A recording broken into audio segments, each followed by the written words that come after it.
Hi, dear friend. Subscribe to my channel and like it. Write a comment about which video you liked the most. The wrong house Liam swiped left on his dating app, grinning when he matched with Jenny, 0.2 miles away.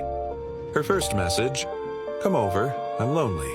The address led him to a crumbling house at the end of his street, one he swore hadn't been there yesterday. The door creaked open before he could knock. Inside, the air smelled like rotting flowers. Jenny's voice echoed from upstairs. "I'm in the bathtub." His phone buzzed. A new message from Jenny. "Don't go inside. That's not my house." Above him, the ceiling groaned. Something wet dripped down the stairs. Ever had a date that turned terrifying? Let me share a real horror story. It started as a fun date, but then things got unexpectedly creepy. Turns out, my date was hiding a dark secret I never expected. Things got really scary. He suddenly got aggressive, and I realized I was in serious danger. Heart pounding. I managed to escape just in time, never ignoring gut feelings again. Share your creepiest date moment and follow for more spooky stories. From the bottom of my heart, my deepest and most sincere condolences go out to Sade's family.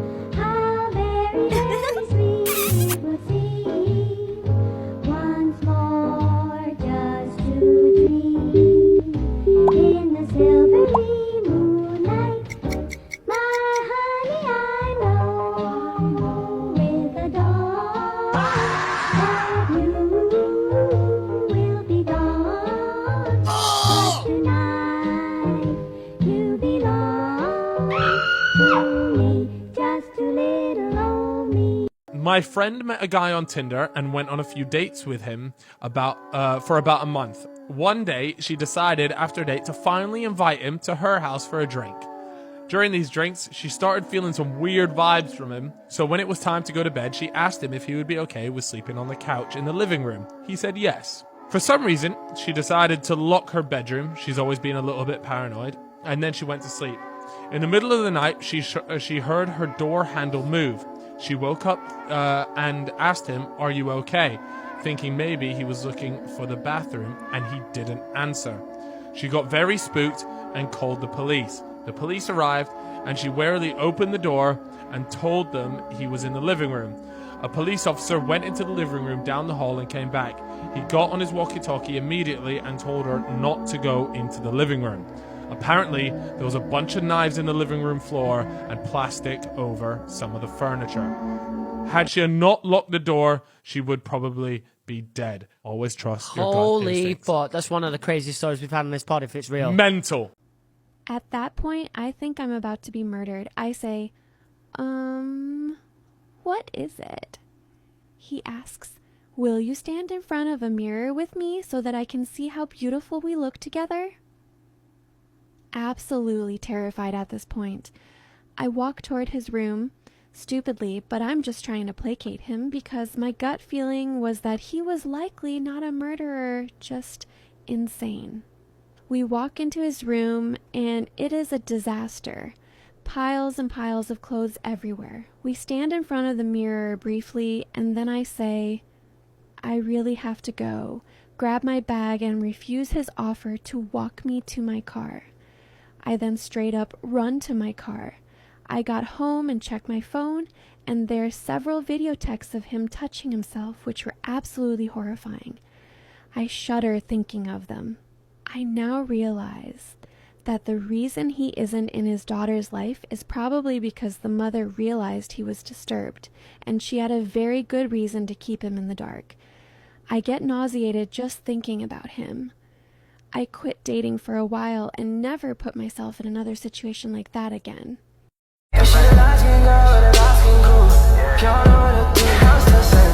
Tinder story that's probably gonna make you never want to get on a dating app again. So I used to work in a bar, and this girl would come in the bar. She was one of the bartender's really good friends. And she came in one day and she was like, Shay, do I have a story to tell you? You are not gonna freaking believe it. And I'm like, what? What is it? Give me the tea. I forget her friend's name, so we're gonna call her Martha, and I wouldn't put her name out there anyway. But Martha is one of her friends, and she was having really bad dating luck.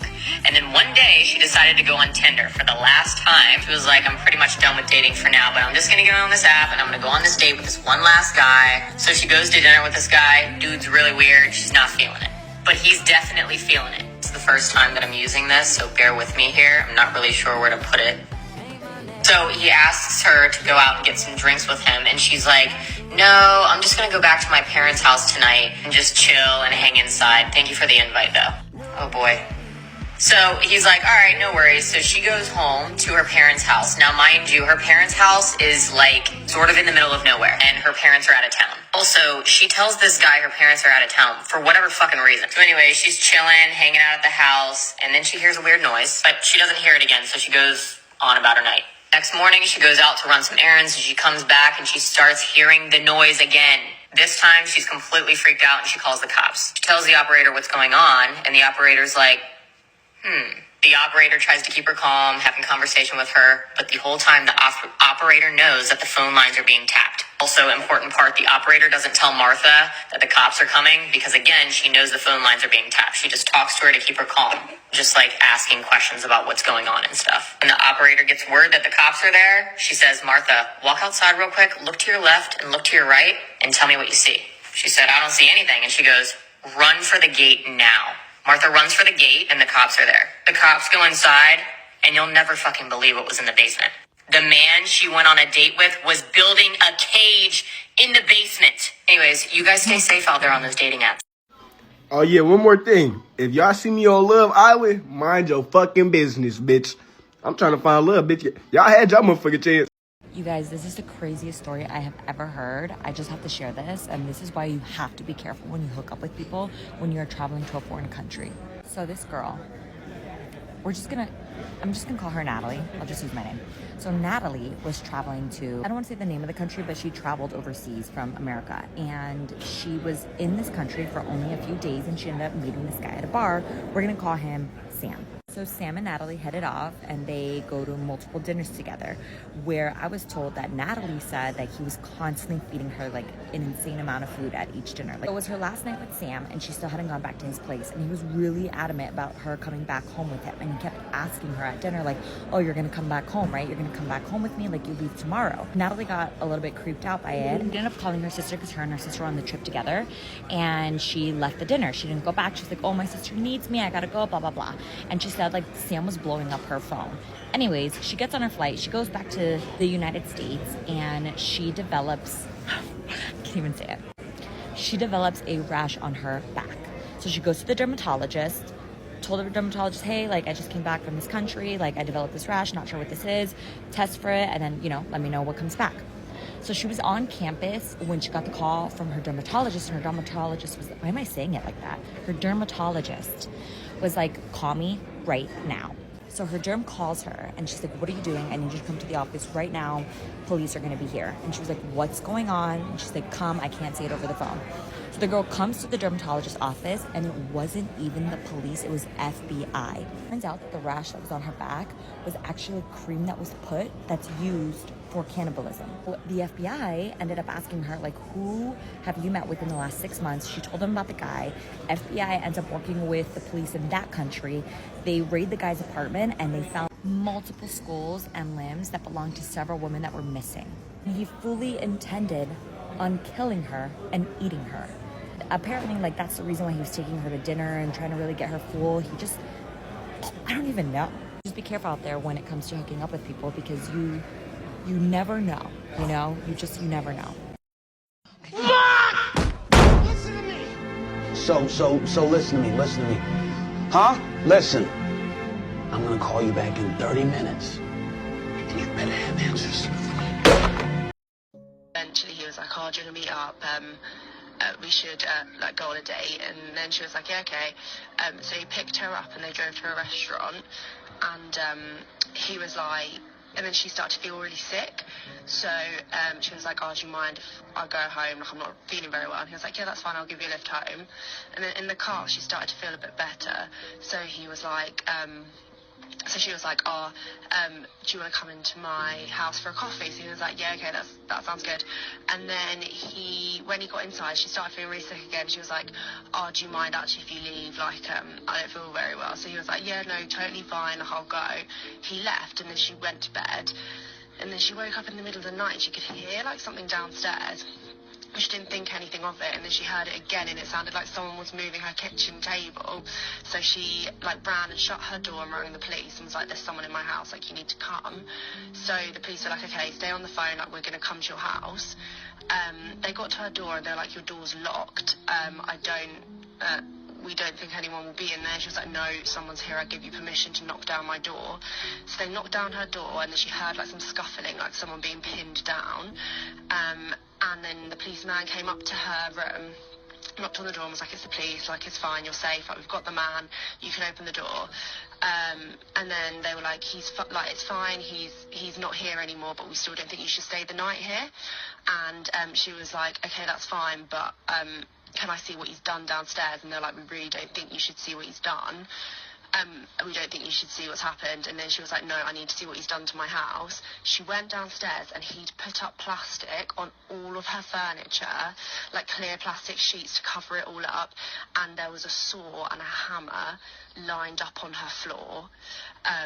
And then basically they found out that he'd, like, drugged her, and the amount of drugs that was in her system, like, she shouldn't have woken her up.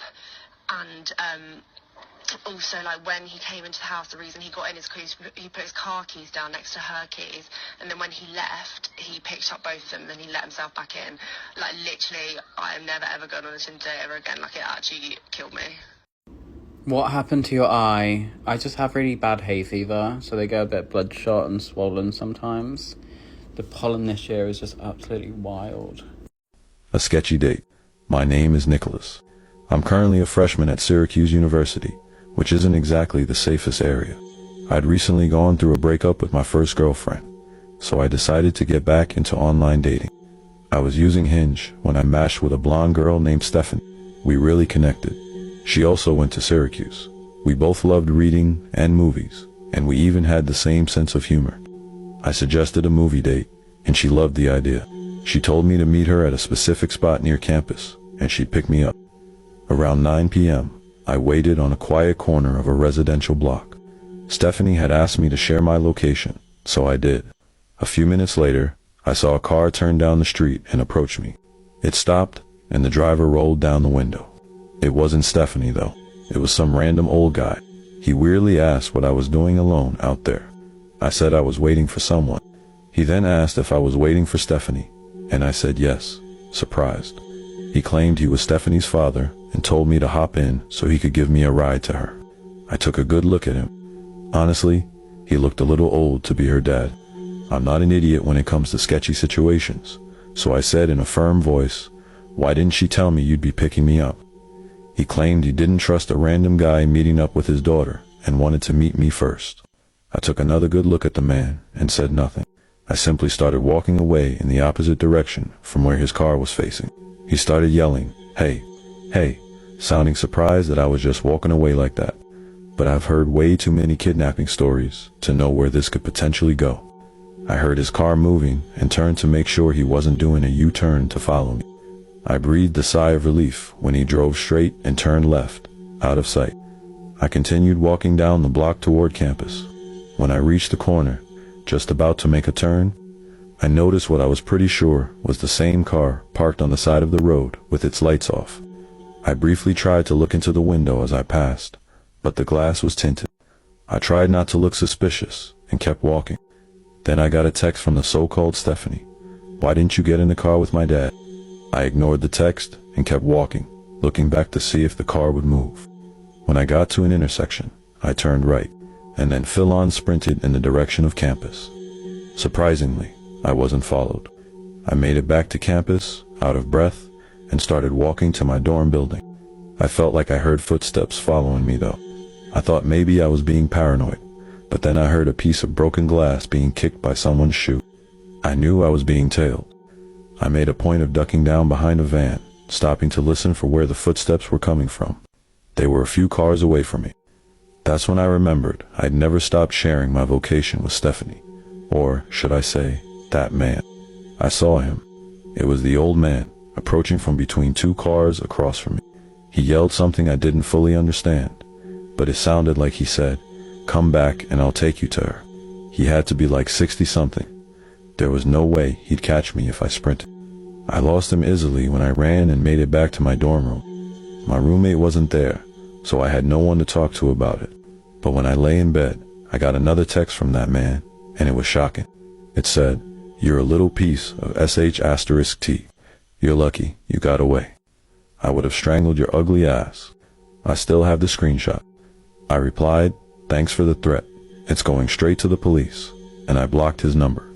I still have the conversation saved as evidence and plan on going to the police with it eventually. Hopefully, they're able to do something about it.